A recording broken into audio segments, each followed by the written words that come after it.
It's been a while now, enough time for the sharp edges to dull a bit, for the screaming silence inside my head to quiet to a low hum. But some mornings, especially when the Texas sky breaks orange and purple over the football field, before the whistle blows, I still feel it.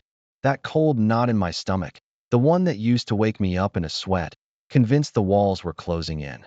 It's a phantom limb ache, I guess. The ghost of a future that never was, and the searing burn of a past that was nothing but a lie. My name's Kevin, 30 years old, high school football coach in Austin. Or, I was Kevin, the guy who believed in second chances, in giving a damn, in building something real with hard work and honesty. Now, now I'm still Kevin, but with a different kind of strength, one forged in fire. And a skepticism that sits heavy in my chest. Before all this, I thought I had a pretty good read on people. I loved my job, loved mentoring these kids, teaching them about integrity and grit. My family's close, solid.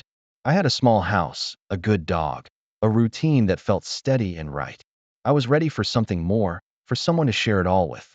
I wanted a partner, a family, that picture-perfect life. I was open, maybe too open, to the idea of love. And that, I've learned, is exactly what she preyed on. I met Ashley through mutual friends at a charity gala. One of those swanky Austin events I usually only go to because my mom makes me. She was a whirlwind of dark hair and huge, expressive eyes, dressed simply but radiating this intense energy. She looked out of place, almost fragile, amidst all the designer dresses and booming laughter. I remember she was standing alone by a window, looking out at the city lights, and there was this palpable sadness about her. Our eyes met, and she gave me a small, shy smile. She had this way of making you feel like you were the only person in the room. We talked for what felt like hours, leaning against the wall, the din of the party fading into the background. She told me about growing up in Dallas, suffocated by her family's wealth and expectations. She described them as powerful, controlling, wanting to marry her off to some business associate's son, someone she barely knew, just to solidify their empire. She painted a picture of herself as a rebel, a free spirit who couldn't bear to be caged. She'd run away, she said, cut ties, to forge her own path, to find genuine happiness, not just a gilded cage. My heart went out to her. I grew up in a blue-collar family, valuing hard work and independence. The idea of someone being forced into a marriage, stripped of their autonomy, it outraged me. I saw a spark in her, a fierce resilience beneath the vulnerability. She was captivating, strong yet seemingly so fragile, fighting against a world she didn't choose. I remember thinking, this woman needs someone to believe in her, to protect her. I felt an instant, powerful pull to be that person. I wanted to be her sanctuary. Looking back, there were little things, blips on the radar I dismissed as quirks of her traumatic past. She never seemed to have a stable job, always flitting between consulting projects or freelance design work that never quite materialized into anything concrete. She'd claim her family had frozen her assets, leaving her with nothing but the clothes on her back and a small allowance she refused to touch out of principle. She was always vague about details, especially when I'd offer to help her find something more permanent. She'd just wave it off, saying she was too emotionally drained from fighting her family. She'd talk about her future with such grandiose visions, but her present was always a bit ethereal. I attributed it to her artistic nature, her struggle against the materialistic world she'd escaped. My friends, bless their hearts, they tried. My buddy, Mark, he'd ask me, Kevin, you ever met her family? What about proof of this arranged marriage? He was a lawyer, always looking for facts. Ashley always had an answer. Her family was too powerful, too vindictive. They'd send private investigators, they'd threaten her. She was terrified. She'd look at me with those wide, earnest eyes and say, Kevin, you're the only one I can trust. Please don't question me like they do. It makes me feel like I'm reliving it all over again. And I, the protector, the savior, I'd shut down Mark's questions, defending her fiercely. I saw his concern as a lack of understanding, a lack of empathy for what she'd endured. My family, they were a little more reserved. My mom noticed Ashley never cooked, never really offered to help with anything, always seemed a little pampered. But I explained it away. She'd never had to do things for herself. She was learning, and I wanted to spoil her, didn't I? I wanted to give her the life she deserved, one free from oppression. The first real destabilizing events started subtly, like ripples in clear water. She'd have these sudden panic attacks, usually after an email she claimed was from her family's lawyers, or a phone call she'd quickly hang up on, looking distraught. She'd collapse into my arms, trembling, whispering about how they were trying to drag her back, to ruin her.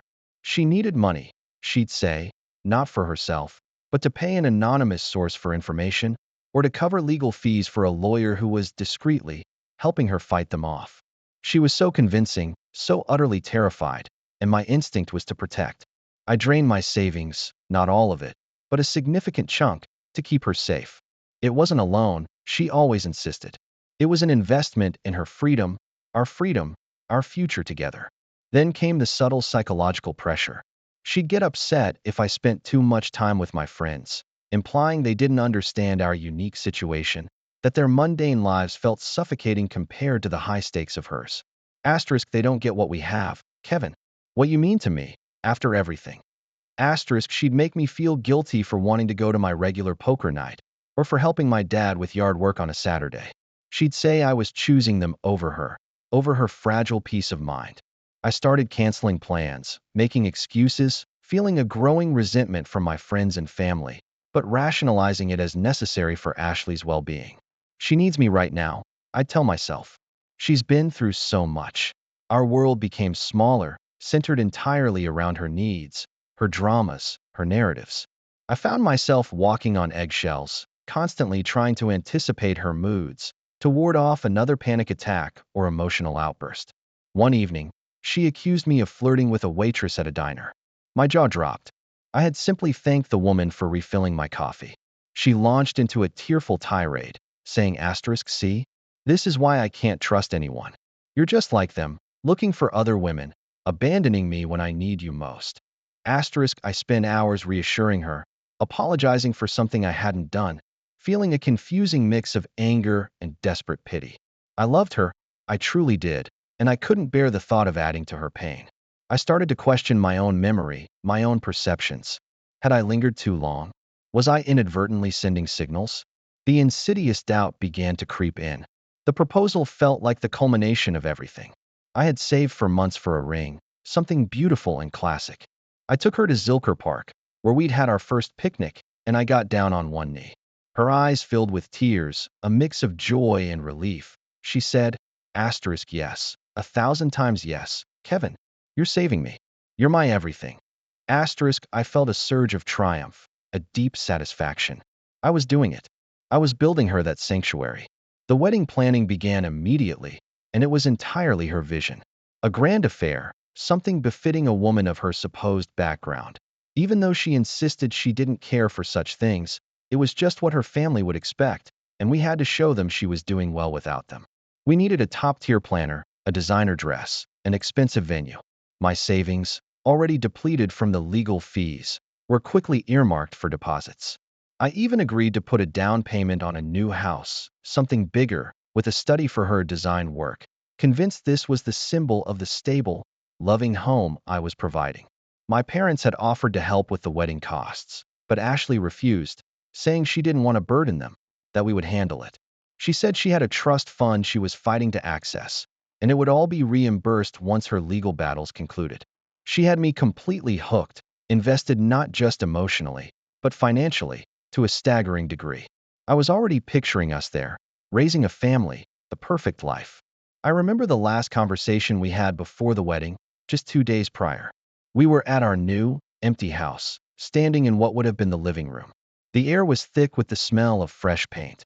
I had my arm around her, pointing out where we'd put the couch, the fireplace we'd built. She leaned into me, her head on my shoulder. She said, asterisk Kevin, sometimes I still get scared. Like this is too good to be true. Like I don't deserve it. Asterisk, I held her tighter, pressing a kiss to her hair. Asterisk, you deserve all the happiness in the world, Ashley. And I'm going to give it to you. Asterisk, I felt so full, so proud. I truly believed I was about to give this woman her freedom, her forever home. The anxiety I felt then, the subtle thrum under my skin, I told myself it was just pre-wedding jitters. It was the good kind of nerves. The morning of the wedding, the air was crisp, the sky a brilliant, cloudless Texas blue. I was with my groomsmen, joking, getting ready. My phone buzzed. It was a text from Ashley. Asterisk, can you come to the house? I need to tell you something important. Asterisk, my heart hitched. I figured she was just nervous, wanted to see me. I hurried over, alone, my excitement a frenzied drum in my chest. The front door was unlocked. I walked in, calling her name. No answer. The house was eerily quiet, the kind of quiet that sinks into your bones. I noticed a single envelope on the kitchen counter, addressed to me in her elegant script. My hands trembled as I opened it. The note was short, cold. Asterisk, Kevin, this isn't going to work. I'm leaving. Don't try to find me. I'm sorry. Asterisk, that was it. No explanation, no goodbye, no mention of love, or the future, or the months we'd spent planning. Just a terse, heartless dismissal. I reread it, then reread it again, my brain refusing to process the words. My vision swam. It couldn't be real. It was a joke. A cruel, elaborate joke. I ran through the house, screaming her name, checking every room, the closet, even the backyard. Nothing.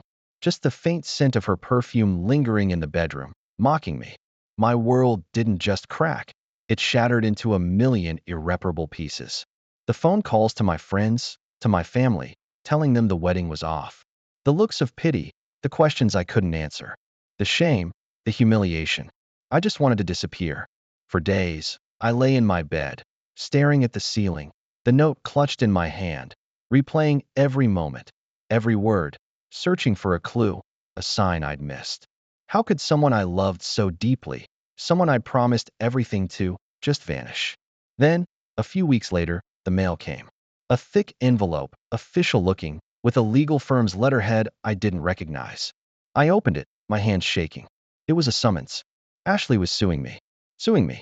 For emotional distress. For breach of promise. For lost opportunities because she dedicated her time and energy to our relationship.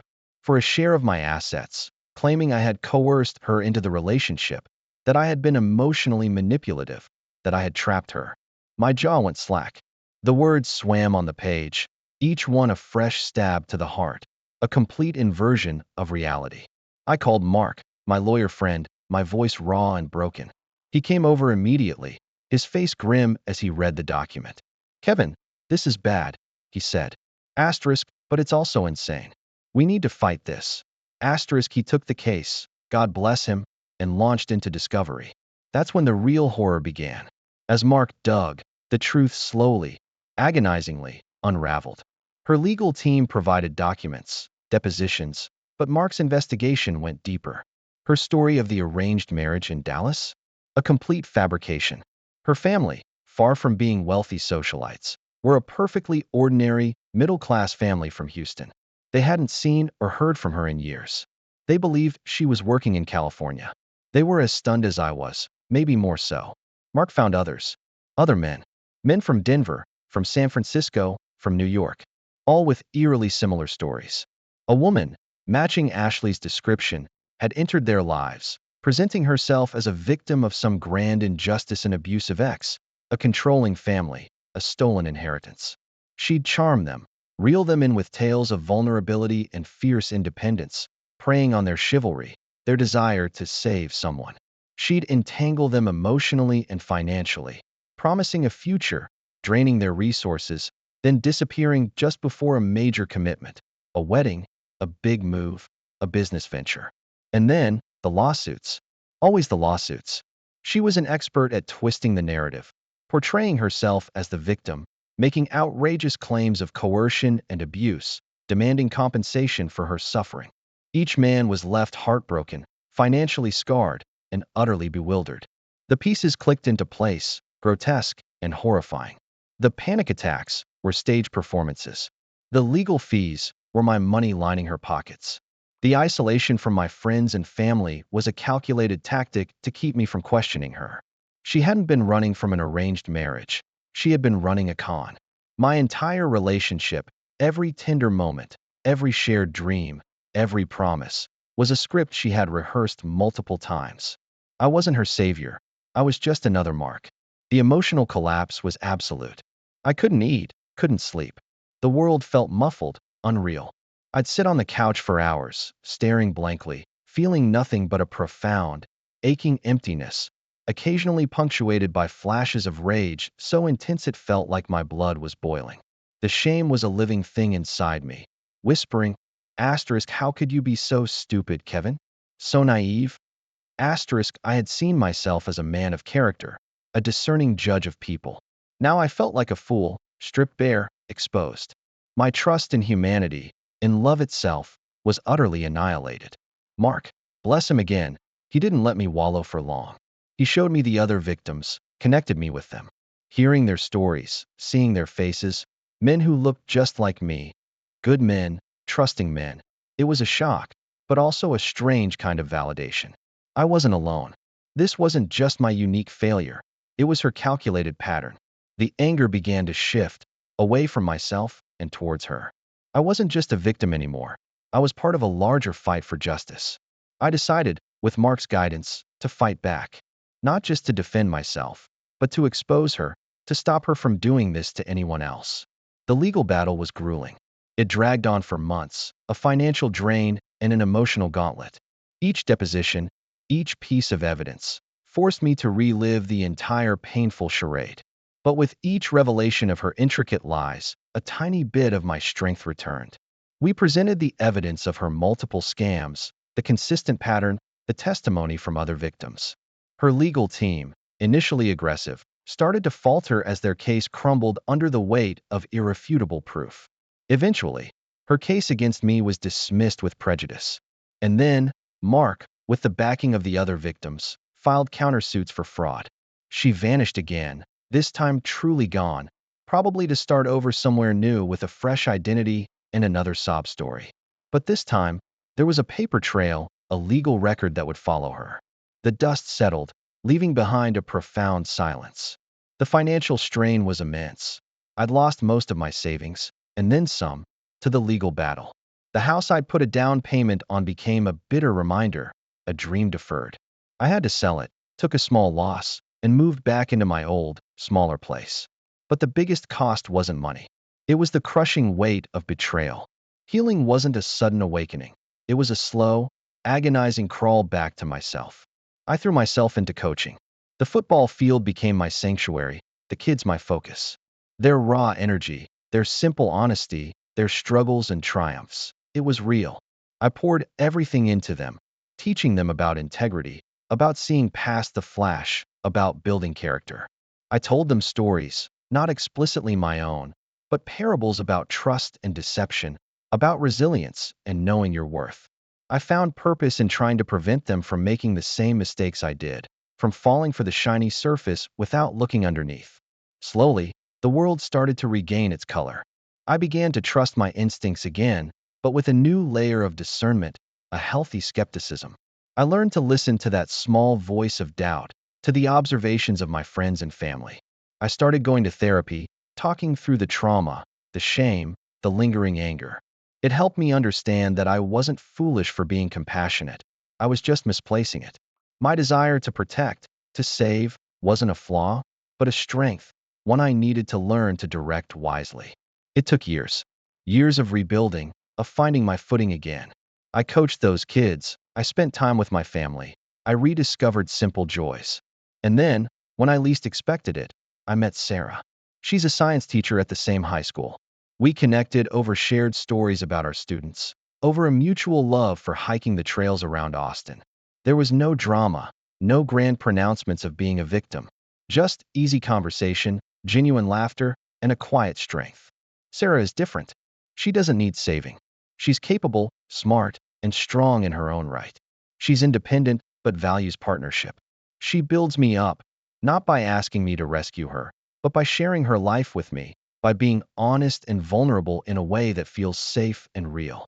We talk openly about our pasts, our scars. When I finally told her my story, she listened, truly listened, without judgment, just quiet empathy. She saw the pain, but also the strength I'd gained. I still carry the scars. They're a part of me now. Sometimes, a quiet night, a certain song, or a fleeting glance can bring back a ripple of that old pain, that ghost of a past that nearly broke me. But it doesn't consume me anymore. It's a reminder, a lesson etched deep into my soul. True love isn't about dramatic origin stories or rescuing someone from perceived oppression. It's about honesty, respect, and building a genuine partnership, brick by solid brick. And that, I've learned, is a foundation that no amount of lies can ever crumble.